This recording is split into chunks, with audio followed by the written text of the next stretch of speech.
ఈ ధర్మపురి క్షేత్రం నిజంగా నరసింహ శతకం లాంటి శతకం, శతకాలలోనే వజ్రం లాంటి శతకం. నేను ఈ మాట ఎందుకు అంటున్నాను అంటే, ఏదో కొన్ని శతకాల్ని చిన్నబుచ్చడము నా ఉద్దేశ్యం కాదు.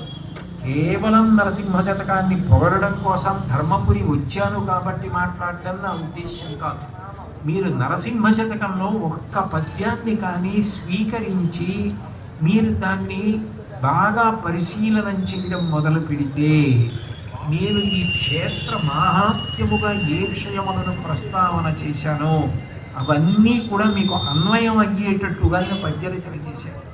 నేను మీకు ఒక ఉదాహరణ చెప్పాలి అంటే, మాటని సద్వినియోగం చేసుకోగలిగితే చాలు అని ఒక మాట అన్నాను. నా దగ్గర డబ్బు లేదండి అన్నవాడు ఉంటాడు, నా దగ్గర అంత చదువు లేదండి అన్నవాడు ఉంటాడు, నాకు శక్తి లేదండి అన్నవాడు ఉంటాడు. మాట భగవంతుడు అందరికీ ఇచ్చాడుగా. మనుష్యుడిగా పుట్టిన ప్రతి వాడికి మాటనిచ్చాడు, మిగిలిన ఏ ప్రాణికి ఇవ్వలేదు. నామస్మరణ ధన్యోపాయం నహి పశ్యామో భవతరణి.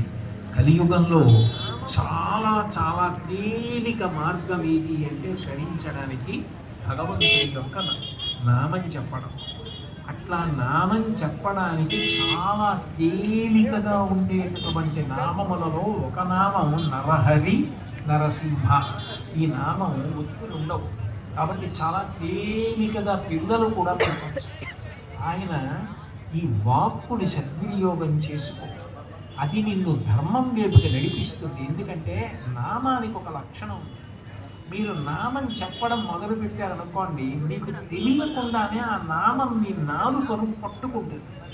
నేను గోవింద గోవింద గోవింద గోవింద గోవింద గోవింద గోవింద అని చాలాసేపు అన్నాను అనుకోండి, అనేసి వదిలేశాను అనుకోండి.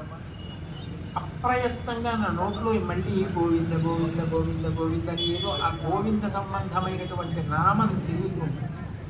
మీరు ఏది అన్నారో, ఏ నామం చేశారో ఆ నామం మీ నోటిలో తిరగడం అలవాటు ఉంటుంది. పైగా నామము ఏం చేస్తుంది అంటే, అది చెయ్యనిది ఏది లేదని చెప్పాలి. అంతేకాని నామం ఇది చేస్తుందని చెప్పలేదు. అప్పుడు మీకు ఏది ఇవ్వలేదు భగవంతుడు. అప్పుడు నిజానికి భగవంతుడు మీకు ఇచ్చిన అపూర్వమైన కానుక ఏది అంటే మాట. ఆ మాట చేత మీరు ధరించి